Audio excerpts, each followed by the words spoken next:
Alright, nCloth basics. This is good if you want to do, drape a quick tablecloth or like do curtains or like a crumpled napkin, bed sheets, that kind of thing. Alright, so first thing you're going to need is a chunk of geometry. Go up into your FX tab, and the actual process of making nCloth is really straightforward. Just select your object, go up to nCloth, and be like, create nCloth. At that point, you should be able to hit play on your time slider, and this object is going to start falling through space. It is important to know that once you hit the end of the time slider, it's going to loop, and if you want to ensure that you don't accidentally have to redo your sim, just add way more extra frames than you need. So this is pretty much it. You'll also notice that when you make the nCloth, you get this little Nucleus Node and a little nCloth node. So the nCloth has basically different random settings for the nCloth. I'll go over these shortly. Nucleus is just sort of global settings for stuff like gravity, wind speed, that kind of thing. Again, I'll go over those more shortly. So, we have our hideous little nCloth, and we want something for this hideous little nCloth to sit on. So we make a ground plane. And I've made mine blue just so it's easier to actually see things. Turn off my grid because it bothers me. And we go ahead and we once again play our nCloth, and you'll notice that it falls through the ground. By default, nCloth does not interact with anything else in the scene except like other nCloths. So what you need to do is basically, if you want an nCloth to interact with something, make it what's called a passive collider. So if you just select the ground plane or whatever object, go to nCloth and do create passive collider. It should do the same thing. It's going to add this little nRigid node. If you want, you can relabel that. But now when we drop the cloth, it should actually sit on the ground like you expect. So it'll just sit there, if you, do anything to the ground, it'll sort of affect the cloth as well. So let's try to do something a little bit more quote-unquote interesting with this and see what happens if we drop this like from an angle. And basically it just behaves as one giant, ungodly, disgusting looking piece of paper, and it looks terrible. For some reason I've been having this weird thing. Hey, okay, so you can see once it hits the edge, it starts sort of falling down through space. Which, that did not look at all like cloth. If perhaps you were going for a sled, then that's great. But in this case, you'll notice on the little plane here that we've been using as cloth, there's no actual geometry in it, it's just sort of a plane. For nCloth to actually do something interesting, you need a crap ton more topology in this. Honestly, more than this, but for the sake of demonstration, this is what I'm going for. So I'm going to go ahead and just again select that object to create nCloth, and we're going to go ahead and we're going to drop that. It is going to take a little bit longer to sim because of the extra topology, but it's going to give you, unless you're dropping it straight down like this, which is pretty boring, much more interesting effects. So let's go ahead and rotate this like I did before. Pull that up a little bit, and we're going to go ahead and play this sim. And we do this, you'll notice it's actually doing much more interesting sort of ripply things. Same settings, it's literally, this just actually has, geometry. It's the same thing as deformers, right? Like if there's no geometry there, Maya doesn't know what to do between the polygons. So you'll notice this is going to kind of keep going, and then it's going to sort of fall randomly off the edge of the cliff as it does. I also mentioned that there were settings in the Nucleus for stuff like wind. So you can make gravity. I don't recommend playing with gravity, but you can play with gravity. If you were so inclined, you could make gravity go upwards, and then the cloth would theoretically start being sucked upwards. So you can do some really weird stuff. You can turn on wind, and that'll usually slow down your sim kind of aggressively, but you can see all of a sudden we have wind being started, and now our tablecloth is being blown off into the distance. So you can do a lot of stuff with nCloth really, really quickly. To do really nice nCloth sims is like a little bit of a thing, but if you just want to like drop a quick tablecloth, it's relatively fast. So what I'm going to do is just go ahead and let's drop a quick tablecloth. Let's take our sad little ground plane and just bring this up here. And this is going to look really weird, but basically imagine this is... Did I set gravity to 0 or something? What horrors have I perpetrated here? -1. Ah, yes, I see I have auto key turned on.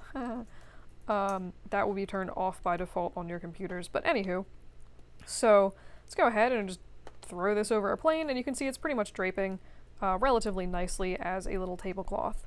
Now what you want to do, at some point it usually ends up falling off the table. There's some quick and easy settings to fix that. Namely, go into your little nRigid grounder table. And my silly thing is I usually just try turning friction all the way up. So theoretically, like once your object hits this, a lot of friction will be generated and it probably just won't fall off the table at that point. In this case, it seems to be working, which is exciting. The other thing you can do is turn on stickiness. I have found though that sometimes it'll make like the underside of the table sticky and it'll sort of basically attach your object permanently to the table, which is kind of weird, but so I usually start with friction and then sort of slowly turn up stickiness till I get what I want.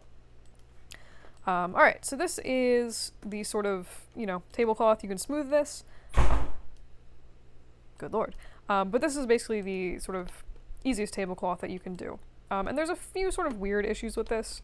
You will notice, and this is a thing that I specifically look for on uncloth tables, is, let's see, which side was it? On one of the sides here, it looks like kind of over here, there's like a little bit of like a lip or a bump towards the edge of the table, and that is caused by it's actually not having enough geometry in this table. So it's sort of like popping the cloth up at the edge. And if I make this I don't recommend blends for rendering, but they are convenient for viewport viewing. So if we make this a blend, it might be a little bit more obvious in the sort of reflections on the top of the table. But you can see the little sort of pop over there. So if you want more resolution and or less sort of vinyl looking tablecloths, you will actually just need more geometry in your mesh. So I'm going to go ahead and just duplicate this. Duplicating is basically will save your sim so that you can move it around and just use it as like a static object. You could also theoretically delete history on your sim. I just like having the sim around. So what I'm going to do is just go into the... okay, forgot that option doesn't exist anymore. Alright, so I'm going to just delete the nCloth on that and do a... where am I going? Mesh, mesh, mesh, mesh. I'm going to smooth this once. This is going to make the sim take a long time, but it is going to give you a better looking cloth.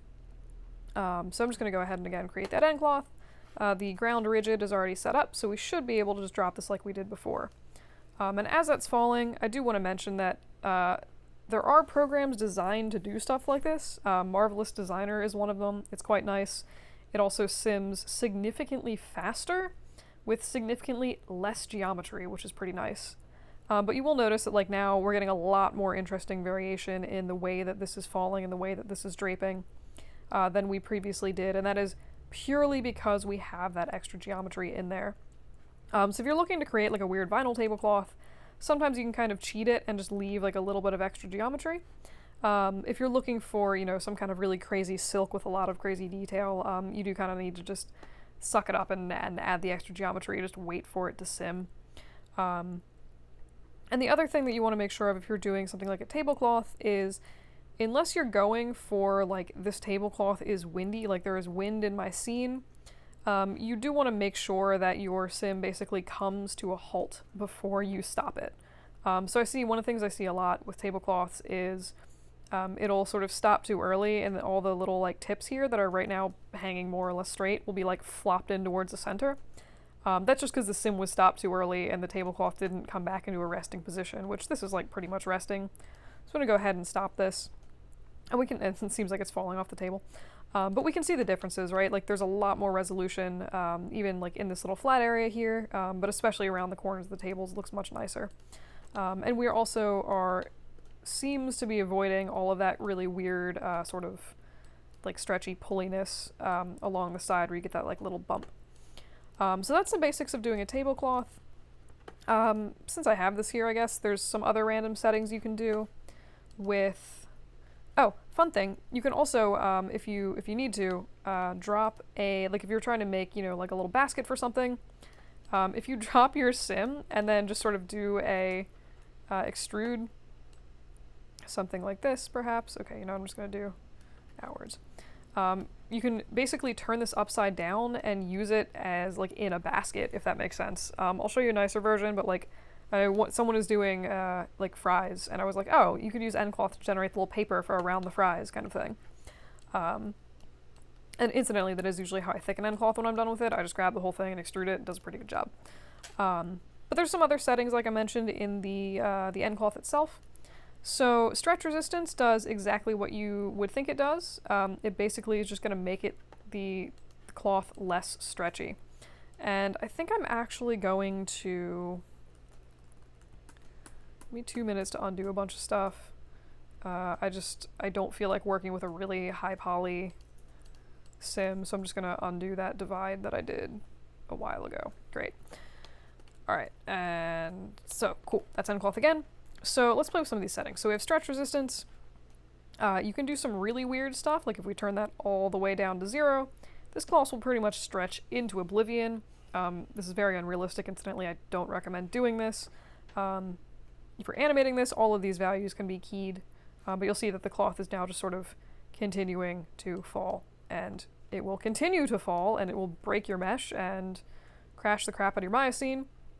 And if we set that back to 1, it's like, oops, and you can see it's actually actively sucking the tablecloth back up towards the table. So there's also a bunch of other stuff like bend resistance. If you turn that on, it's going to be like, hey, basically don't bend, don't curve over the edge of the table. I also usually don't recommend changing these settings while the sim is running. It can do some pretty weird stuff. But this is going to try to sort of snap back up into a flatter view. But a lot of these, honestly, is just sort of like play with the settings and see what they do. Compression resistance is going to be like when I first had the tablecloth and it was sort of like sideways and I dropped it down. It's going to try to not squish into itself a lot. It won't sort of crumple. But there's a lot of really weird settings. The other one you can look at is rigidity. Oof. For some reason, changing that one always blows up your sims if you do it like in the middle of something. Don't know why. The other one is input mesh attract. So this is not super relevant for... Probably not super relevant for static sims, but if you're animating this, what you can do is turn this up to 1. Your nCloth is going to behave as a solid object, and then as soon as you set this value lower, it's going to start slowly behaving like nCloth. But basically this is like, hey, just be the original shape of the mesh until you start turning the setting down. Like I said, there's also other weird settings in your Nucleus. So theoretically, actually I should probably, I don't know what I even did to these settings. I should probably make a new nCloth for that. And just for grins, let me actually show you what this would look like if you were doing this on a rounded table. It's pretty similar to doing a square table. But let's just do nCloth, create passive collider. Ah, yes, great. And just turn this back into nCloth. Alright, so we have our stuff. And it's going to drop. And you can do the same thing. I've seen people do like table runners, stuff like that. But all of this is like pretty much the same process. It just looks a little bit different. And again, we're noticing on this one some areas where perhaps there could be a little bit more geometry around the edges. Like, you know, you see this one's actually pretty obvious where you have those like little lumps. That's not the sim not being done. That's just there's not enough geometry to actually do something nice with that area. So do watch out for that if you're doing nCloth sims. We can do some pretty fun stuff with it. So I did mention a weird way to sort of like cheat what am I going for? To cheat a sort of basket effect. So let's go back to the start frame, and this is going to be just imagining that I have like this uber trashy little basket looking thing here. There's a few ways to do this. One is to drop your nCloth basically into a bowl. In my experience, that tends to just sort of pool at the bottom. It isn't quite what I want. So I'm going to see what happens if I drop it over this sphere. So I'm going to go ahead and make that sphere a passive collider. Go ahead and play this. Why is it not playing? What have I done? Cool. Doing things. But basically we're just going to kind of use this to cheat a little bit and say, great, like since this is the shape we need, let's just sort of wrap it around this sphere. So I'll let that fall and then I'll show you what it looks like without the sphere underneath. And this is not, disclaimer, going to be a super gorgeous looking sim. It's just sort of a weird demo of like theoretically you could do something this way. Alright, so we have our goofy looking little folded clothy thing. I'm going to go ahead and just get rid of this. It actually kind of looks like a piece of lettuce. And then I'm going to turn on the slightly larger sphere, which imagine was maybe like another piece of lettuce. And this is not by any means perfect. Like, we clearly have wrinkles that are showing through we clearly have wrinkles that are like showing through the cloth piece. But at this point what we could do is theoretically, and I say theoretically with the greatest of, I do mean that theoretically. I have not tested this at all. What we could do is delete our original nCloth. Sorry, I've been doing some weird stuff. Alright, so I deleted the nCloth. Just gonna hide that plane. So now we have this little scrunched up little bit of cloth here. And what I'm gonna do, I've made this a rigid passive body, and I'm going to turn this back into nCloth. And this should start falling downwards. I do need to go back to frame 1. So it's falling upwards, but why that's happening is I've actually flipped my objects around, so I'm looking at it backwards. So what I'm gonna do is something really stupid and cheat and set my gravity to +1. So it's falling technically upwards, but to my view downwards. And let's oops, I should actually make that take effect. Alright, and you can see it's falling downwards. So you can kind of use that as a way to just pause it, like maybe right here, and then you sort of get that like little bit of wrinkly effect. It still kind of looks like, you know, paper in a basket. And then what you could theoretically do is I just duplicated that, and I'm just going to go in and be like, I do not like these folds in the bottom. That looks weird for cloth, so I'm just going to go in and do an edit mesh average vertices, and that should kind of smooth some of these out. And to be clear, again, this is not the best way to make paper, but if you're looking for just something relatively quick to do, and something that'll kind of get you like partway there, this is like not a completely awful solution. So you can see that after I did the average vertices, we have much less of that like sort of wrinkle effect on the bottom, and we can just have our lovely goofy looking our lovely goofy looking little bowl with our lovely goofy little paper in here.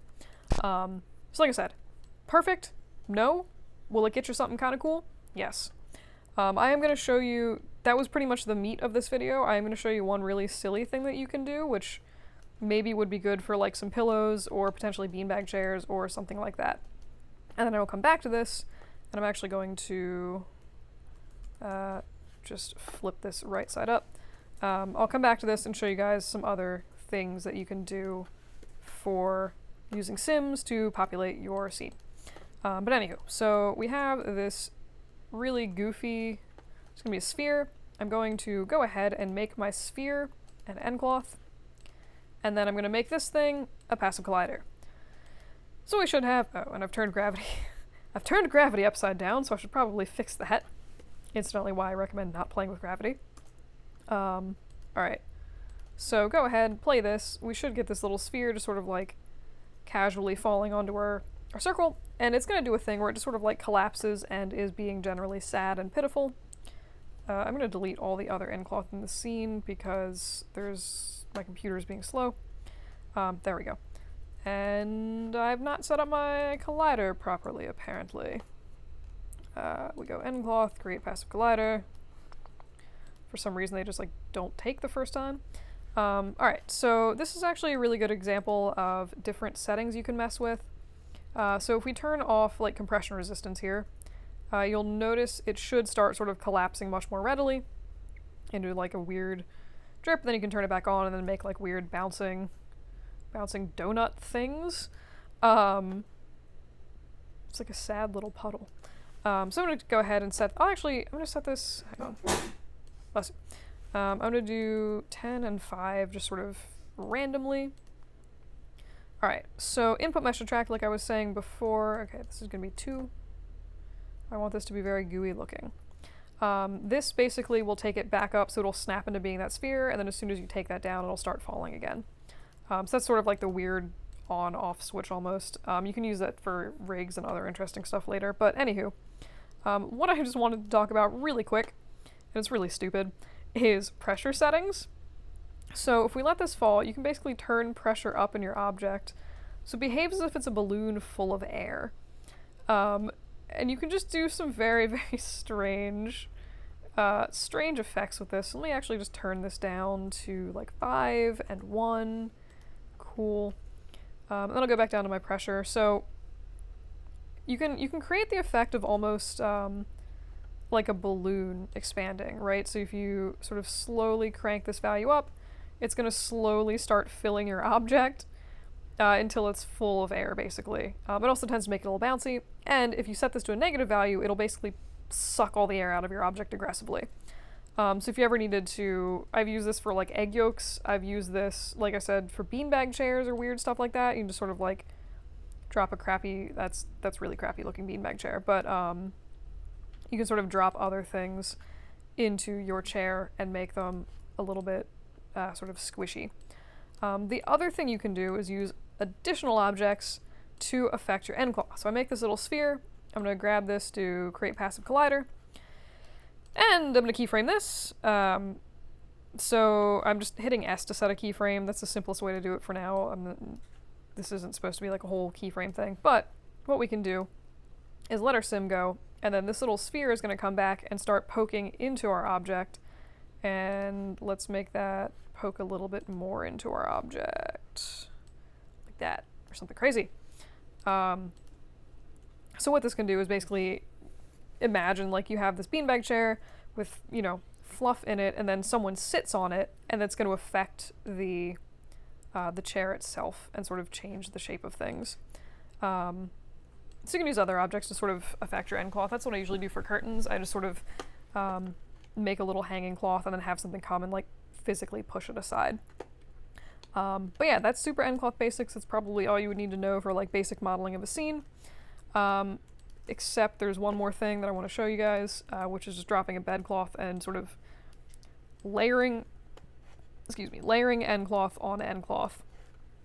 So I'll make this 50 divisions. And what I'm going to do is make this ground plane slightly larger. So what I'm going to do is just do nCloth, create nCloth, and I'm going to drop, where am I going? What is this? What have I done? Rotate, darn it. No, probably because I'm not at frame 1. So I'm going to rotate my nCloth so it's facing upwards, and I will drop this. And then what you can do is sort of like layer nCloth on top of nCloth almost, where like you sort of, okay, great. Now we have a weird looking fold of cloth. I'm just going to delete the history on that.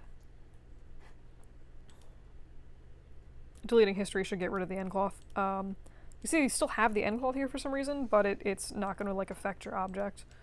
It's actually done some weird thing where it creates like a original mesh and then a fake nCloth mesh, but I'm going to grab this second mesh and go ahead and turn that into an nCloth. And then I'm going to drop that nCloth again. And you can see that's just sort of like giving me, you know, basically like a weird, crappy thrown blanket effect. To be like, all right, cool. That's now we have this weird sort of folded blanket thing. If we go ahead and just sort of extrude that gently, we would be able to get something that, once smoothed, actually looks like a nice little blanket. So that's the other thing that I usually use these for, like crumpled napkins, whatever, is just, I'll just sort of drop nCloth a few times so I have a shape I'm happy with and kind of go from there.